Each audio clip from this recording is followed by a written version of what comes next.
सिर्फ नरेंद्र मोदी जी बिल्कुल हिटलर की जीवनी पढ़ ली थी मेरे ख्याल से। उनके पास कोई बुक हाथ आ गई उनके हिटलर की, उन्होंने उसको पढ़ा, उस पर स्टडी करी, उसी हिसाब से उन्होंने मीडिया को खरीदा, मीडिया के द्वारा ये भ्रमित कर दिया समाज के अंदर। जो हमारे हिंदू भाई मुस्लिम भाई सब एक होकर त्यौहार बनाते थे, एक साथ रहा करते थे, आज उन्होंने इस मुजफ्फरनगर की सरजमी पे बिल्कुल वो कर दिया। लेकिन अब सब लोग समझ गए। आप देखिएगा 2.25 आंख के पिछली बार जब 2014 में कह रहे थे कि आप किसको वोट देंगे, जो 300 का सिलेंडर करेगा या 250 का सिलेंडर करेगा। नरेंद्र मोदी जी हमारे माननीय प्रधानमंत्री जी बिल्कुल अंदर से खोखले हैं, खाली हैं, तो इसलिए वो ज़्यादा बचते रहते हैं।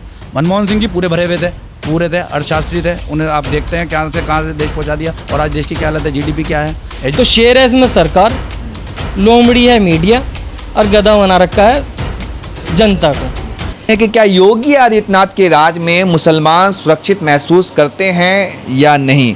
आप बताइए कि आपका नाम क्या है? मेरा नाम हसन जैदी है। हसन जैदी साहब, मुसलमान सुरक्षित है?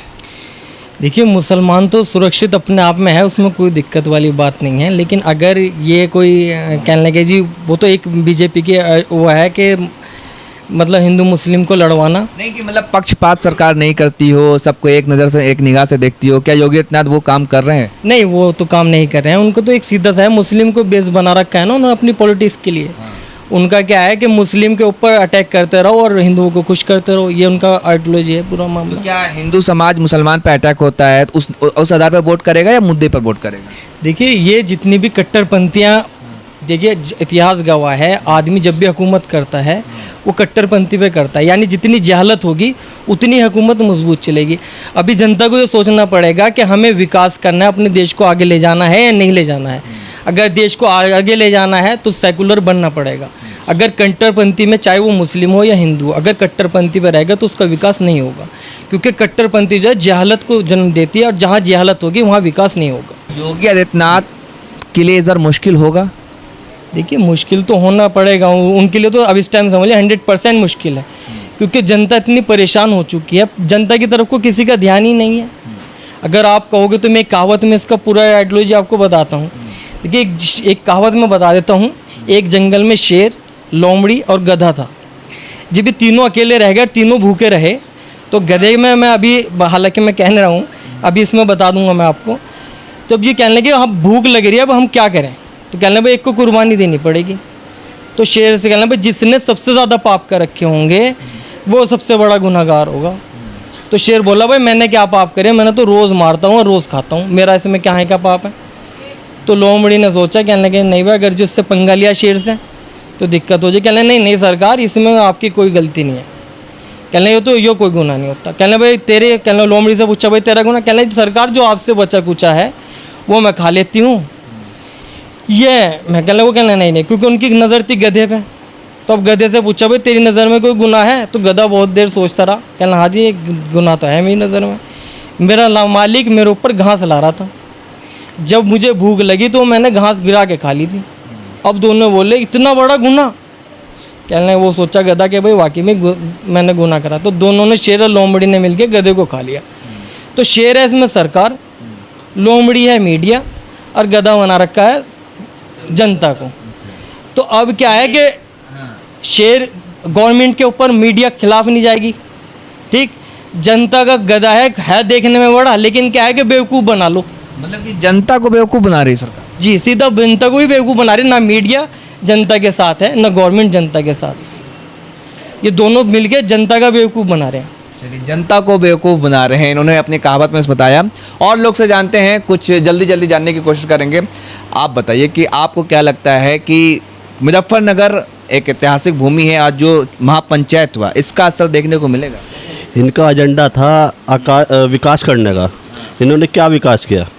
तेल को इतना महंगाई लिया है। बाबा रामदेव तो कह रहे हैं कि गर्व कीजिए, आपका पैसा देश के नाम। कौन सा गर्व करे? हमारा गन्ना कहाँ अब तक पेमेंट नहीं मिल रहा, आधा पेमेंट नहीं आया, कौन सा गर्व करे? डीजल इतना महंगा हो चुका, ट्रैक्टर चलाना भारी हो रहा, मजदूरी हमारी इतनी पड़ नहीं रही, जितनी मजदूरी महंगी हो रही उतनी हमारा इसमें पैदा नहीं हो पा रहा कुछ।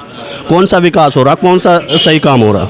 जो काम करना था वो तो करे नहीं, इन्होंने दूसरा हिंदू मुस्लिम का वो लेके और ये एजेंडा खड़ा कर लिया। इस एजेंडे से हमें फ़ायदा क्या हो रहा है बताओ। अल्लाह अकबर और जो हर हर महादेव के नारे लगे हैं, राकेश टिकैत ने लगाए हैं महापंचायत से लाखों के भीड़ में, उसका कुछ असर? उसने दिखाया अपनी जो आपस में प्यार मोहब्बत का वो था, उसने हर हर महादेव का और अल्लाह अकबर का जो प्यार मोहब्बत का वो नारा था वो उसने लगाया, और वो उस चीज़ का असर भी पड़ेगा। 2022 में दिखेगा, इस चीज़ को देखना पड़ेगा।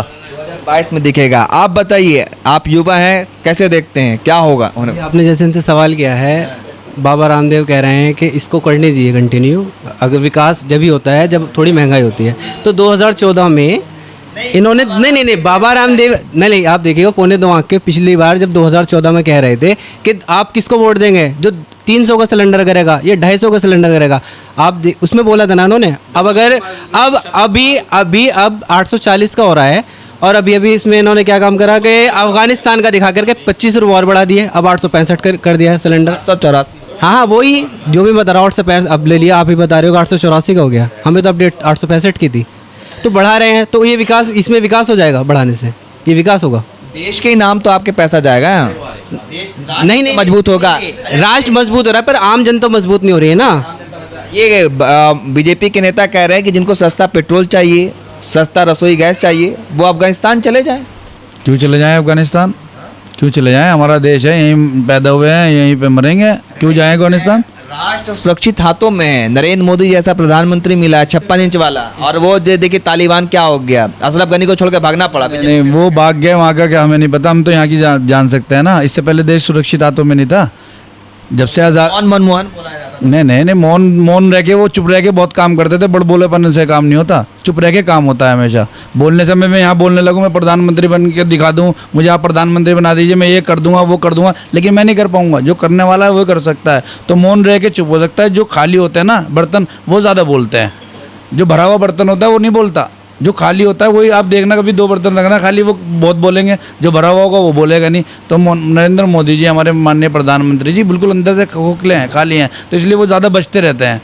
मनमोहन सिंह जी पूरे भरे हुए थे, पूरे थे, अर्थशास्त्री थे, उन्हें आप देखते हैं कहाँ से देश पहुँचा दिया, और आज देश की क्या हालत है, GDP क्या है, एजुकेशन की क्या हालत है, क्या क्या बनाया है इन्होंने। कोई यूनिवर्सिटी बनाई है, कोई हॉस्पिटल बनाया है, देश के लिए कोई बहुत अच्छे काम कर रहे हैं, देश को बेच रहे हैं, कुछ नहीं बेच का रहे हैं। जो 70 साल की गलतियां हैं उसको सुधार कर, ये गलतियां हैं, तो हमारे जनता को ये गलतियां अच्छी लग रही हैं भैया, वही गलती सही थी। जनता तो वोट कर रही है, जीत रहे हैं, वो जनता नहीं कर रही, वो जनता को भ्रमित किया जा रहा है। भ्रमित मानते हैं ना, जैसे हिटलर ने करा था जर्मन के अंदर, वो तारीख नरेंद्र मोदी जी दोहरा रहे हैं। जर्मन में भी हिटलर ने यही दिखा के कि ये हो जाएगा, वो हो जाएगा, आपको खा लेंगे, उन्होंने वो करा दिया, विकास से कुछ नहीं। यही सिर्फ नरेंद्र मोदी जी बिल्कुल हिटलर की जीवनी पढ़ ली थी मेरे ख्याल से, उनके पास कोई बुक हाथ आ गई उनके हिटलर की, उन्होंने उसको पढ़ा, उस पर स्टडी करी, उसी हिसाब से उन्होंने मीडिया को ख़रीदा, मीडिया के द्वारा ये भ्रमित कर दिया समाज के अंदर। जो हमारे हिंदू भाई मुस्लिम भाई सब एक होके त्यौहार मनाते थे, एक साथ रहा करते थे, आज उन्होंने इस मुजफ्फरनगर की सरजमी पे बिल्कुल वो कर दिया। लेकिन अब सब लोग समझ गए, और आज की आपको इस जो रैली हुई है इसमें आपको दिख भी गया होगा, सब हिंदू मुस्लिम सिख ईसाई सब अपना आपस में सब हैं, सब समझ गए हैं, अब आगे नहीं होगा। चलिए, तो हिंदू मुस्लिम सिख ईसाई गरीब किसान मजदूर जितने भी हैं सब समझ चुके हैं, अब आगे हिंदू मुसलमान वाला काट नहीं खिला जाएगा। इस वक्त मैं मुजफ्फरनगर से दिखा रहा हूँ आपको कि क्या होने वाला है, कि जिस तरीके से राकेश टिकैत ने लाखों के मजमे में महापंचायत के मंच से अल्लाह अकबर और हर हर महादेव के नारे लगाए, और सब लोग उसके दोहरा भी रहे थे, लाखों की भीड़ थी। तो मैं यही जानने आया था, लोगों से जानना चाहता था कि मुजफ्फरनगर की जनता इस बार क्या करेगी, मुजफ्फरनगर की जनता की क्या है रणनीति, और साथ में ये भी जानना चाहता था कि 2013 में जो दंगा हुआ, क्या उसका जो दर्द था, जो गम था, जो तकलीफ था, और जो मतलब जो कुछ भी थे वो सब धुल गए हैं, खत्म हो गए हैं। जिस तरीके से आज रैलियों में अल्लाह अकबर हर महादेव के नारे लगे, तो अभी आपने देखा कि जनता अपनी बेबाकी से जवाब दे रही है, और क्या होगा ये तो चुनाव में ही पता चलेगा। लेकिन इस तरह के तमाम वीडियो को देखने के लिए और गोदी मीडिया का अगर आप बहिष्कार करते तो हमारे चैनल 10 रणनीति को ज़रूर सब्सक्राइब करें। धन्यवाद।